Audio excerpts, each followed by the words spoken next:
Well, I won't ask you about that, but what was it like to experience a graduation from afar, but also, be a part of all that? It was cool. I mean, I watched it on the live stream yesterday morning.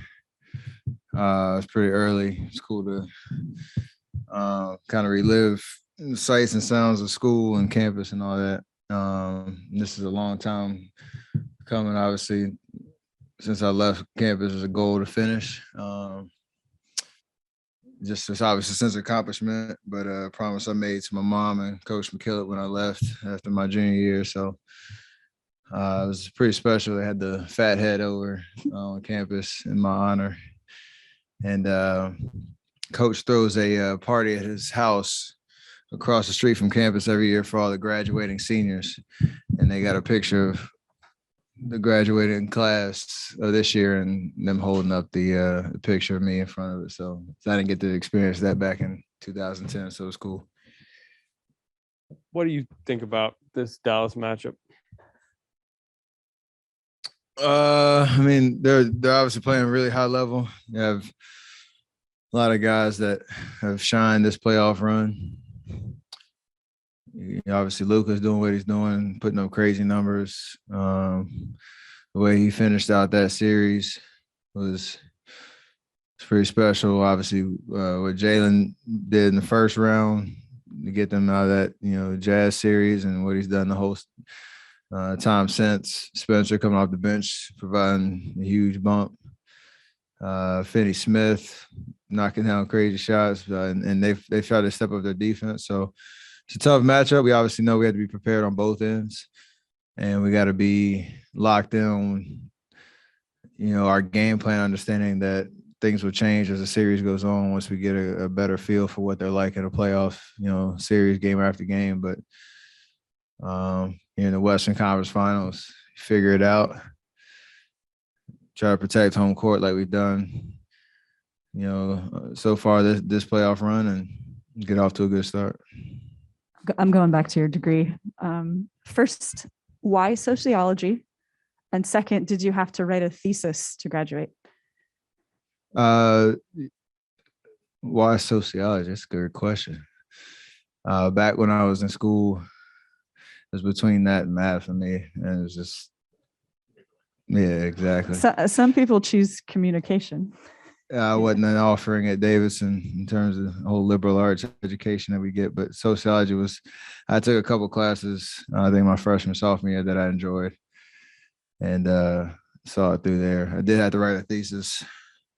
I wrote it on advancing gender equity through sports. So got to analyze some of the things that I've done since I left school and apply a sociological lens to it. And understand how a lot of different people are promoting gender equity through their voice, their platform, money, financial investments, and their time.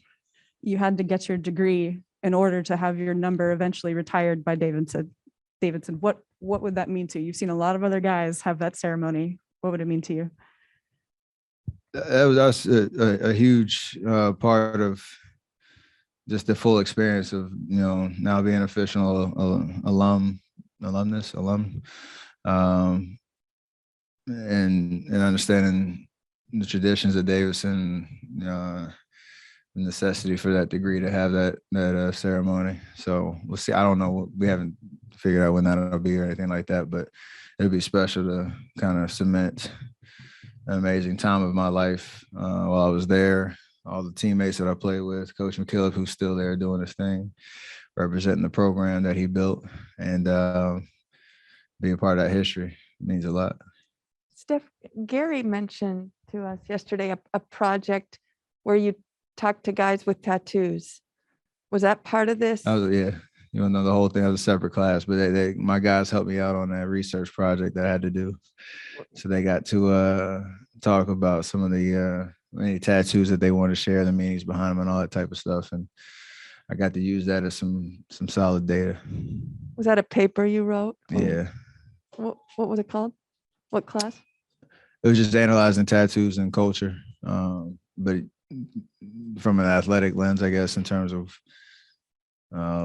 meanings, reasons, timing, regret, all type of stuff that comes out of those conversations. And Steph- along those lines, Steph, it sounds like there were some professors who helped this happen, even though they were no longer at one who's now at Santa Cruz and one at Stanford who were willing to work with you. I mean, how much was that a crucial part of this to getting this done? There were a lot of players involved in it.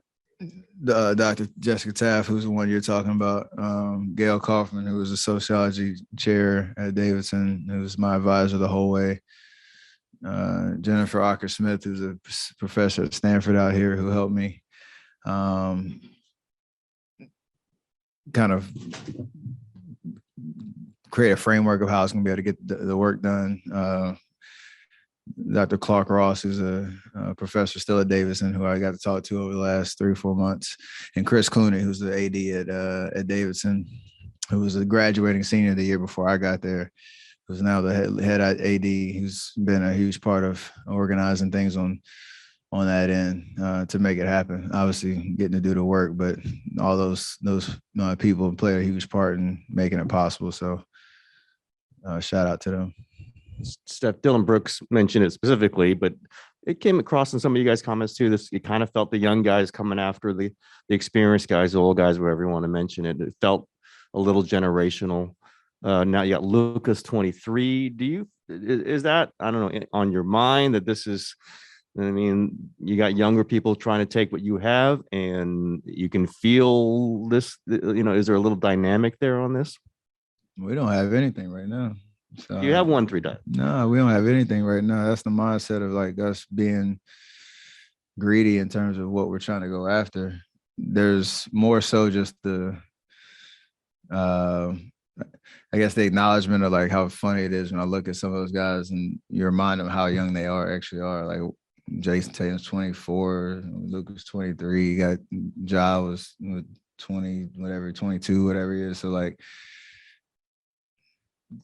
that's the only part where you're just like, the hell, like they're really, really that young. You're thinking about what you were doing at that age, like trying to come into this scene in playoff basketball. But outside of that, we're hungry enough knowing we haven't been on the radar for the last 2 years in terms of being realistic championship contenders. And now we're knocking on the doorstep of getting back to the final. So, maybe that's just me in terms of not trying to be like claim the old guy tag, but it's just, we're as hungry as they are to get it done. Hey, first off, congratulations on graduating, man. Yeah, kind of pivoting back to hoops. What have you guys seen on tape as far as Jalen Brunson's concerned? He's clever, crafty. He finds a way to create space, keep defense on his heels. He's got great footwork. He got pump fakes. He's just very clever on that end of the floor, and it never seems like he gets in a bad way because he can always, pivot his way out, dribble his way out, find a lane to the basket. So, and he's playing with confidence. You got to find a way to take that away from him. And they do a pretty good job of giving each other space with, that 5-out offense that, requires you to have multiple efforts. So it's going to be a lot of different guys guarding a lot of different people. And if we can get stops, be locked in on rotations and obviously one-on-one defense, we can speed the game up a little bit because they do like to control the tempo, and Jalen, his game is kind of predicated on that too. Steph, I'm sure you're glad to see Steve back, but how much of a wake-up call was that to have him out and, the realization we're not through this pandemic and, a positive test with a player could change the balance of what happens in the next few weeks? It's kind of weird. Like you said, thinking about what everybody's been through for how long we've been going through it and take for granted the different waves that come through and the fact that this is still something we have to be on, alert with and protect against, and be have precaution in terms of how you're moving, through your day and where you're going, who you're around, how you spend your time outside of this facility. So for Coach, obviously glad he's back, but it's a very sensitive time as it has been since this thing started. So you pray that does not influence, the way that this season ends. I know we're all going to do everything in our power to make sure we can stay as healthy as possible, but yeah, that's pretty much all you can do is just control what you can control at this point. Were you a little nervous after you got the news about him the next couple of days to see, if it did spread? Because how close, I guess, we all are from, throughout the practice and locker room and games and all that. Absolutely. But so far, so good. So just trying to, again, control what we can control and pray that we don't have any influence from any outside force in terms of us being available and being able to play. Similar to what Tim asked you a second ago, has it hit you that the barriers that were always there for you before, Bron and James and Chris and Kawhi and Russ and Dame, none of those guys are around? Is it a little, I don't know, weird, a little strange that none of those guys are there? A little bit. But you're so locked into what's in front of you, you don't really think about that too much. So especially when you're in a series, like you just worry about the 14 other guys on the other side, and it requires all of your attention and emotional energy. So this is an interesting time now with so many different people chiming in on the playoff conversations. And all the different commentary that's going on that seems a little louder than it usually has been from a player's perspective. So that part has been entertaining, but also a little weird. But again, I think we've only had time, these last 2 days to really kind of take a step back and take a break from the grind of what happens on the court to appreciate all the other stuff that goes on around NBA playoff basketball and all the theatrics. Steph, when you see Draymond playing in Game 6 where he's going to the rim with the intent to score, and how much does that change your offensive prowess? It just keeps the defense honest in terms of how they want to guard us. The fact that I think he got 14 shots. It was just aggressive in transition, aggressive when he saw daylight in the paint. It keeps the game a little bit simpler just because we have confidence that he can make shots, that he can, be aggressive, finish at the rim, get his float game off. If he has a wide open three, take it, knock it down. Even if, it doesn't go down, it's good offense and the defense feels that we're creating good shots. So it gives us a different life for sure. And he's obviously a gamer. He knows what's required to win. I know he has responsibility to influence the game a lot of different ways, and so his offensive input kind of gets pushed to the bottom of that priority list a little bit, maybe a little bit too much. So for him just to be aggressive like he did, that's what he's capable of, and we have confidence that he can do it. How you've seen two different teams guard you two different ways, and you talked last time about Memphis's unique personnel. In what ways do you expect Dallas to approach you? We've seen them, like Jason Kidd, just say, we're doubling you from the beginning. You're going into a series, are you thinking, okay, here's another thing I have to try to figure out? Yeah, it's always like that, but there's more, I guess, specifically with Dallas. They remember the game in the regular season in Dallas. I didn't get a shot at them in the fourth quarter. We blew a big lead here at home. They kind of blitzed us in the fourth quarter. I know we're a different team than we were then and a lot more polished. We still have some things to work on in terms of, valuing the possessions and taking care of the basketball, but we have a lot better flow and understanding of how we're going to create good offense, even if they want to, trap me all over the court or try to keep the ball in my hands. So we'll be prepared for all of that. But I feel like they'll probably take a page out of that game in Dallas. And whatever I don't remember what they did in the fourth quarter here. We'll probably start to look at those two games and figure out what's the best guess of what they'll try tomorrow or maybe on Wednesday, and then go from there. You remember playing Jason Kidd? Yeah. What do you remember about it? Was late career Kidd, but That was my rookie year, I think. Was he in Dallas? And then he was in New York. It was my second year. Yeah. I just remember him being an unbelievably sound point guard that I felt like never left the top of the key. It was that in the point of his career. He could obviously shoot the ball, but they designed an offense around him and Dirk that he just controlled the game and never really left the top of the key and just picked teams apart. So we got a long history of knowing about J Kidd just from his time or hearing about his time playing in Alameda in high school, and I would say Cal and watch him in the league and all that. To then have him played, had the pleasure of playing against him for a couple of years. My favorite memory of him is all the reactions and mannerisms he had when he was on the bench in New York when I was going off. Those are my favorite videos of him on the bench. Like what is going on? There's a lot of respect over there. do you think because of who he was as a player, how much he probably understands that position, do you think that's probably leads into why he's so willing to double you and kind of, I guess, over scheme against a star guard?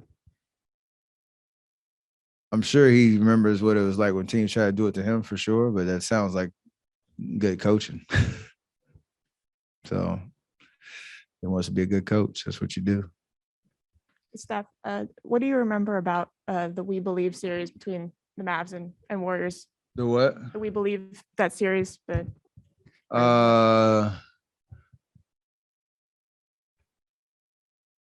mean, I just remember the energy. I didn't really know much about Dub Nation at the time or what was going on out here in the Bay. I was still back in I was at Davidson.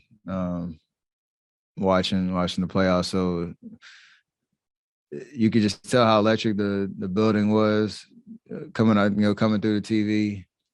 Obviously, the 1-8 matchup and the history with Don Nelson, the Mavs, and all that, and just all the different subplots. But it's just good basketball, good entertaining basketball. They played with an edge. Obviously, they won, and it was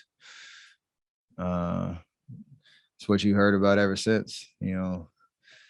I remember when I first got out here at Oracle, they used to interview all the season ticket holders during the game, or season ticket holder the other night. And like, what's your favorite Warrior moment? And that was always the one. That's all we that had. or Baron Davis dunking on Andre Kirilenko, which is obviously the same year. So that was it. All right, a couple on quick ones on Zoom. Mark Haynes, go ahead. Hey, Steph, being the two-way player that you are, on both ends, when you when you're looking at film, Hey Raymond, you got good job. Thanks for you worded that. That's not exactly what I emailed you, but close. Yes, keep going. When you look at that film, try to figure out a game plan, do you look at the offensive side of the ball or defense first? The answer to that question. I appreciate you trying to set me up, but the answer to that question.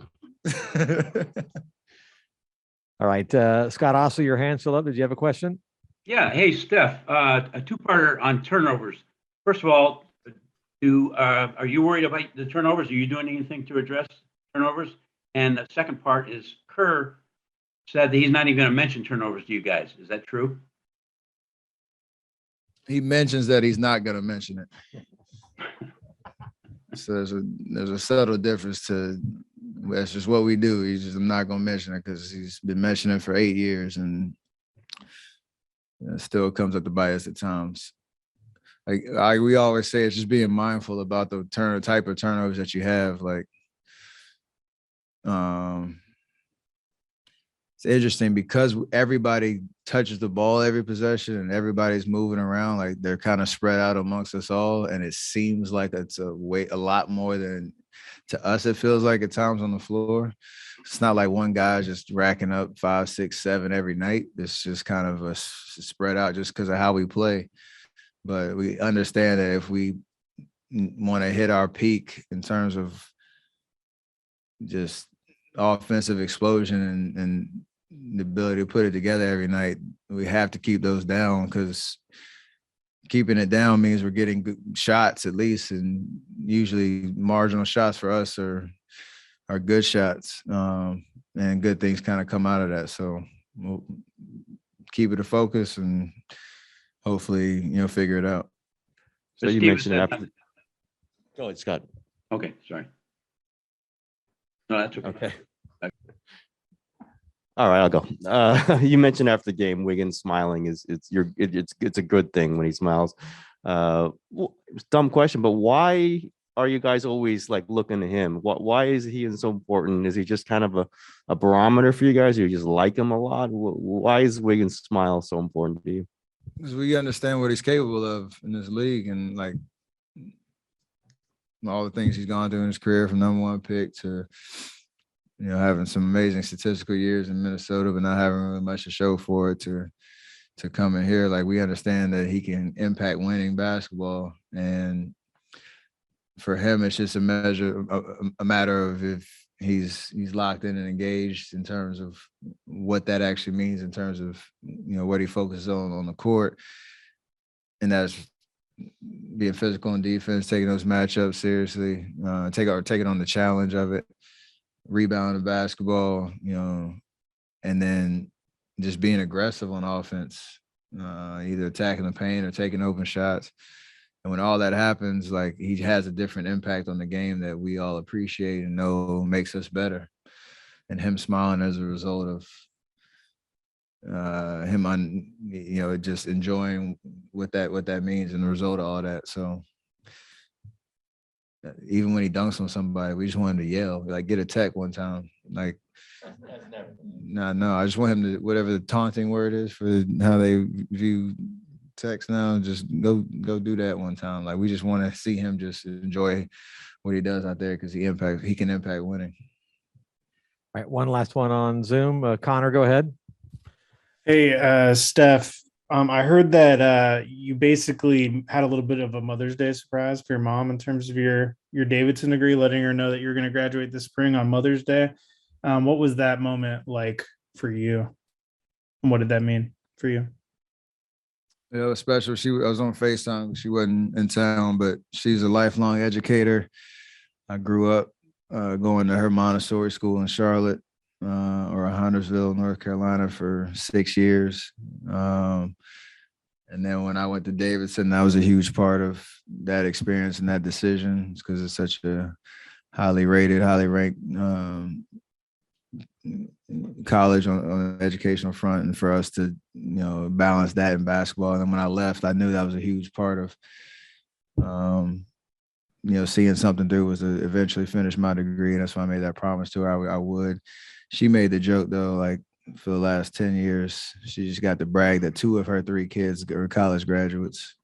One from one from Elon and one from Duke. And so I finally got to join my siblings on that front. So I'm not the odd one out anymore.